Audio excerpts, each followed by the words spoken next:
how to stop feeling nostalgic about your ex. It's a feel-good video today. You might be in that situation after a breakup, constantly thinking about your ex, having this nostalgic feeling.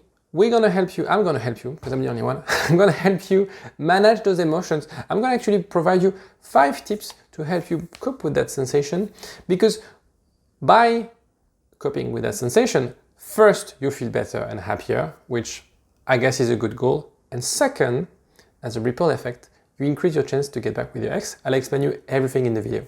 Jiggle. IGetMyExBack.com. Everyone deserves a second chance.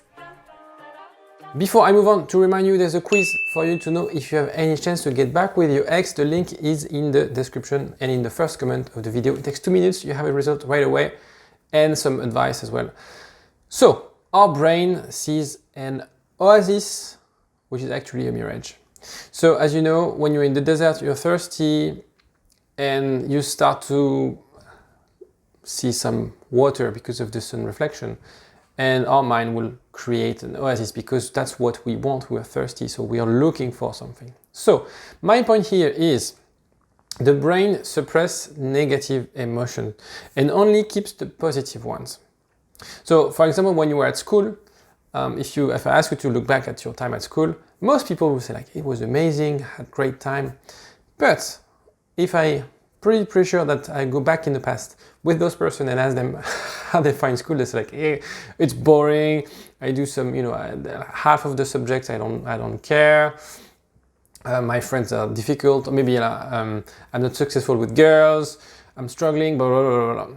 But now they look back and say, oh, it was really fun. I had this amazing teacher. We get a good laugh at sport and things like that. Okay, so the thing is, our brain is well designed to forget the bad memories or sort of lower their intensity, because otherwise we'll never be happy again if we kept only the negative thing, obviously, or we wouldn't make any kids because in the baby they're a pain in the ass. Okay, so my point here, maybe one thing, and we're gonna see there's 5 things for you to feel better. First thing is to write down all the negative things about your relationship, about your ex, because at the moment you are only seeing the positive signs. As you know, as I said, we can sort of suppress those emotions, suppress those feelings, write down the negative things. I'm not saying you have to move on, you're not worth getting back together. Just be aware of it, play with it, because with emotions, with having this sort of emotional thing, one aspect and one key thing to suppress those emotions or to manage your emotions is to use that conscious part of the brain to be more analytical about the thing rather than letting your heart to decide and to act. So one thing is to, as I said, write down the negative points. Second one, I miss the other or I miss someone. Again, that's sort of hardwired in our brain.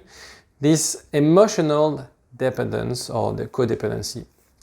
We have this natural need. We are social animals.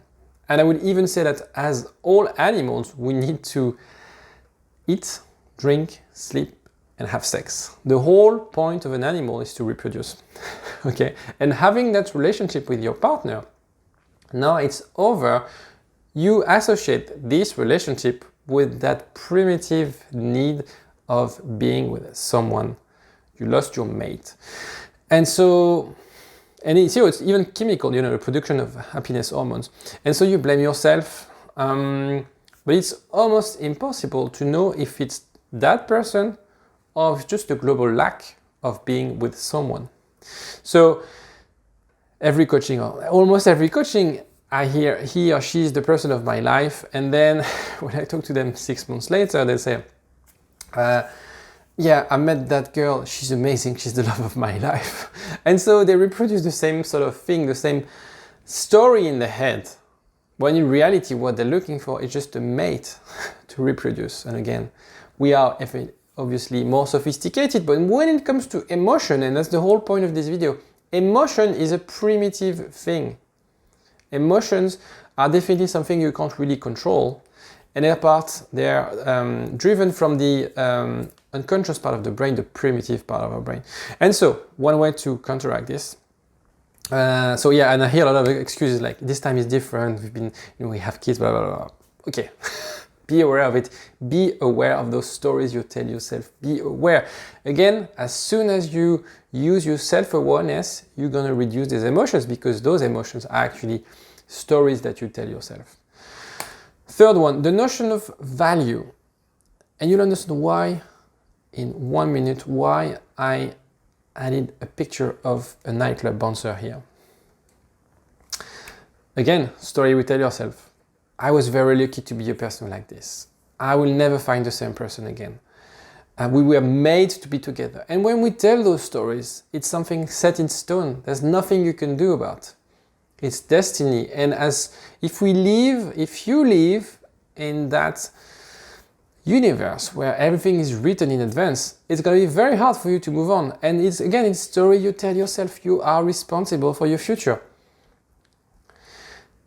The thing is, if you think like that, is it a sign that it was going so well?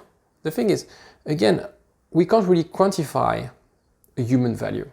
For example, and that's where the nightclub story comes in, when you get rejected from a nightclub by a bouncer, does it mean you're not worth going to a nightclub? Give you an example. When I was younger, I wanted to go to a nightclub and I thought it was an amazing nightclub. And the bouncer was always telling me, no, sorry, that's not for you. No, sorry, that's not for you. And I went, I don't know, not 20 times, but a lot. And at some point, he said like, okay, come in.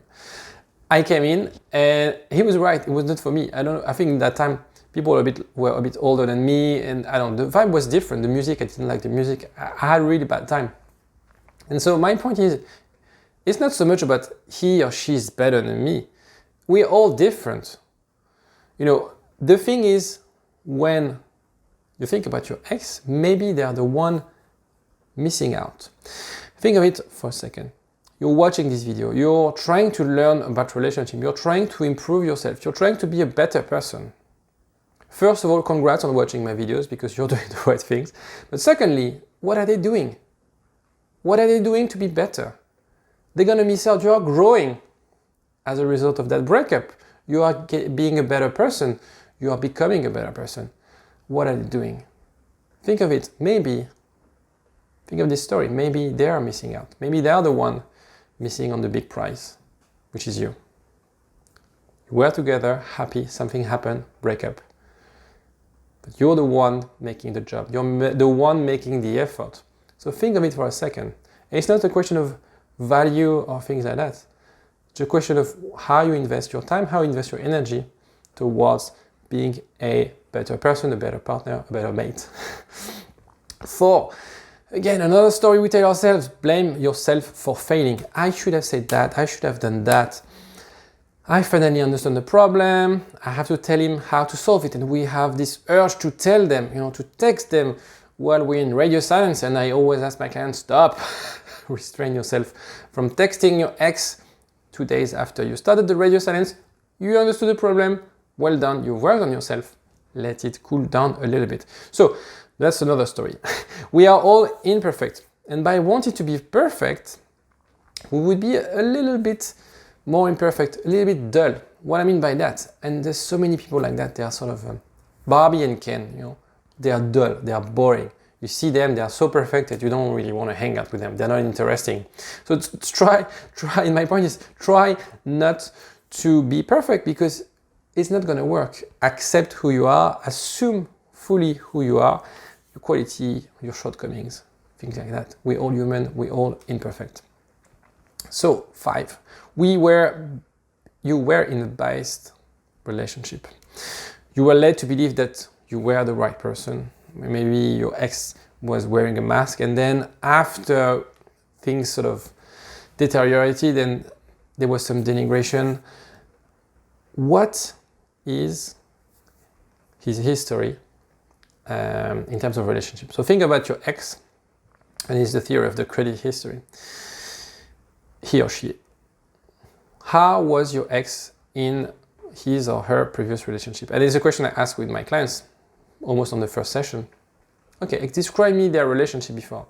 And very often they'll say like, yeah, so we were together for 2 years and he was struggling to commit. He told me like, and I'm pretty sure he doesn't mean it, that he doesn't want to commit. Okay, how was his previous relationship? Oh yeah, so he never dated anyone more than 4 months.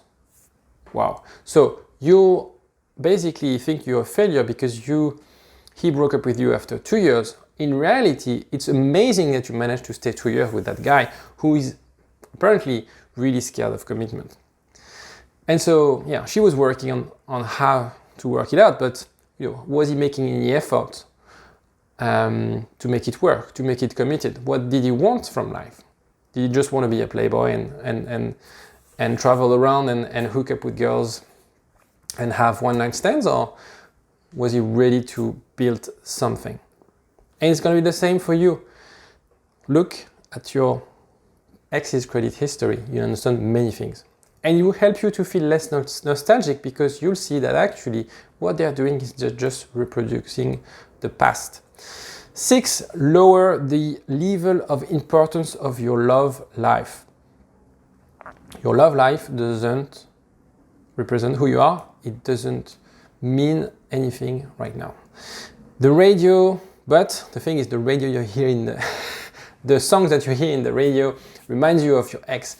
Anything in the street reminds you of your ex. Maybe you live in the same neighborhood, you find people in the same cup, having the same cup of coffee that your ex, your favorite cup of coffee that your ex likes. Maybe you're in the tube or in the subway if you're not in the UK, and the person next to you has the same headphone. Everything reminds you of your ex. My point is what you have to do, and think of emotions as a bucket that we fill in or gets filled in.